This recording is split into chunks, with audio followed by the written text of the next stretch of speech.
And you saying Aatrox? Yeah, I think so. I think Aatrox is the right call here for T1, considering they basically just want to take this comp and go even more all in on it, and not rely on Gnar engages, just rely on Aatrox's power in the mid game. Because you can only wrong maybe for going onto Canyon, but maybe exactly right for going into the bottom lane. As now the engage comes in onto Kellen here. The ignite already put on, and you can see with the red buff, Kellen is just fresh meat, and down he will go. That is first blood to Owner already.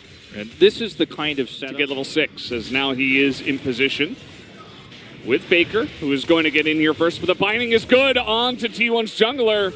As now the follow-up fight, they're going to try to burst down Faker, but he immediately goes into that ult, and then Owner's going to be followed up on, and that's a double kill already for Nuggery. In this top river, they get the Rift Herald as well. And we usually don't see a big change like this with just one sub in, but it's Nuggery. He's got so much experience under his belt, you know, and Birdall has spent most of the season on the bench.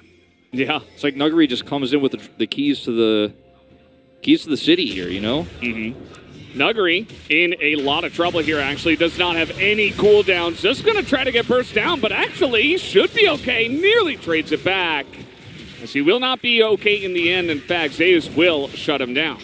See what we can get done here. Cross map, though, is what the bottom side is saying. Canyon drops down this Rift Herald, and that's going to be first turret and the extra plates here going over to the side of Damwon Kia. Ult coming through here defensively as well. Get some money back just a little bit. There's that first turret. And, I mean, this is unfortunately catching up in the farm for their bottom laner. And I think that for T1, the way they come back in this game is really just going to be a straight-up good 5v5 fight with their hard engage that they have in this composition. Yeah. But so he's really at no risk of giving this breakup necessarily. He will give up the prio for this, but it's going to be money into his pockets. We did see the commitment of Showmaker to come down bottom side. Damwon Kia better be able to get this, or the trade will not be a trade. In fact, it'll just be a robbery. As here comes Faker from the flank. He's got a really nice position, but this teleport should be spotted. Will it be spotted on time? Faker's getting in there. They're looking for the wombo. They get into that back line, and they're going to decimate the Draven once again as the Swain survives for a long period of time. And Nuggery is so huge in this fight, but he cannot get on top of the Kalista. And T1, they do it again, this time from behind. They're able to sweep up Damwon Kia. All it takes is just one ward. One ward teleport comes in from Faker, and they are able to not only get top turret, but top turret, Drake, mid turret, and a team fight win. 4 members of Damwon Kia falling flat on their faces here. And all the lead they had, all the advantages they had, the smooth sailing we were talking about, it all comes crashing down. Is one flank angle from Faker. He makes the play, and they just didn't know that he was coming from that side. They had a control ward put up as he was engaging with Claw. It was too late. Consolation prize chance?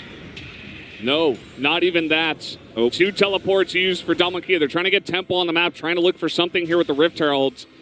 They might be able to get something, but, you know, it is a huge swing in favor of T1. You see Duck Dom trying to set up for this push in mid. It looks like they will get this mid turret at least. Yep, it's going to be the second charge here potentially as well. So that's something for your troubles, Damwon Kia. Still maintaining a small gold lead here. They're going to try to force the whole turret down. And even with the Lissandra flank angle here, it looks like Faker just got his ult up. Not happy to engage there. Not going to actually try to force a second in the Drake pit. Oh, they know he's there, though. They do know he's there this time, but Ghost to use, and he's got his happy feet going here a little bit. Still has flash, but he has been isolated. Nice amount of damage to him. There's the stopwatch now, as then he will go down. Yeah, and this is what I'm talking about. If you can find him, you turn on him, you kill him. Take this one, and they will back away. Damwon Kia, one turn onto the flanking Faker to come in. They just don't take the fight. They can't do it. They're not willing to do it. And it's crazy how both these games 2 and 3. Zeus is like, fight me, you won't. And okay, looks like he just barely got out of that one. Yeah, TP does come in. Nuggery in a rough spot here. Does have teleport himself as Faker gets over the wall, and that will be a kill secured here for now. The 5-0 Aatrox. That is Zeus. I don't know if they're going to be able to roll this in too much. A lot of pings, though, towards the Baron, and now a teleport used. Looks like they want to make a move. Yeah, they want to play. They want to get more control here. Damwon Kia, it's not a whole lot of vision here anymore on the Baron themselves. That hurt. That's some Morgana for you. You end up getting a stun. Oh! Oh, There's some money in your pocket. Who says Draven's not long range? yeah, well, we do have teleport coming on in. Owner is still here, and he is behind the pit looking for it now, as we do have double smite here for the side of Dominus. Faker gets in and gets blown up immediately, and Zeus is like, well, I gotta get out now. Duckdom gets black shielded here. There's no Aatrox angle for him. This should be the Baron. Owner does get in, and nope, it's going to go the way of Damwon Kia, as one by one, the dominoes do fall here. Another kill into the hands of Duckdom. Structures off of the map. Yeah, should be able to get this top inner. Doesn't look like T1 are putting up much of a defense on this, so this will be pretty free. Should continue in towards the inhibitor, and when you get a couple of team comps that are very fiery, they love to fight, they love to skirmish into each other. It's like you say, and that's actually the call to go and blow somebody up with the follow-up Draven ultimate. Instead, they will just push the waves, grab this Drake, and could dump. Even though this is not necessarily optimal, they're trying to contest. Yeah, and this is a little bit rough. Okay, we have the flash on in now, trying to get on top of Nuggery, who is all alone. And look at the zoning right now from Faker. Gets into that ultimate. Nuggery gets extremely low and just isolated and killed as in goes Keria. Not sure about that one, as he's just going to die. Not the cleanest fight. Everything was good up until that moment for T1, but now they're just being vacuumed up down the mid lane as Faker is on vision, just trying to clear that wave. Much more decisive than Damwon Kia, but then in Keria's case, perhaps a little bit too decisive on the return. Is seeing Kellen can literally hold the door here and try to stop anybody from coming over. Faker, he's got smite. Hopeful. Okay, he got around the door, but yeah, pretty clean take here from the side of blow Damwon. two people up, or the longer fight happens, and Damwon Kia either blew people up at the beginning or won that fight, and Keria. Canyon is so fast.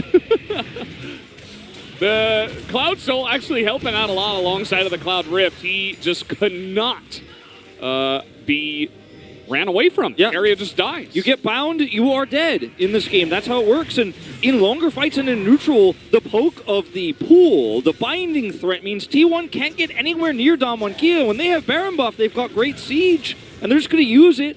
No Amumu engage angle here for T1.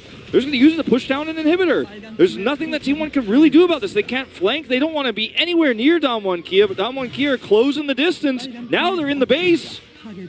Yeah, really trying to set up for this follow-up push into mid as the Binding will sail wide. It looks like T1 might make a last stand here, but another claw blocked by the door, and T1 not ready to make the play. They're waiting for their Amumu. And Damwon Kia, very respectable once again. They have Baron buff, but they are not going to get caught out. T1 just have to bide their time here somehow for 80 seconds.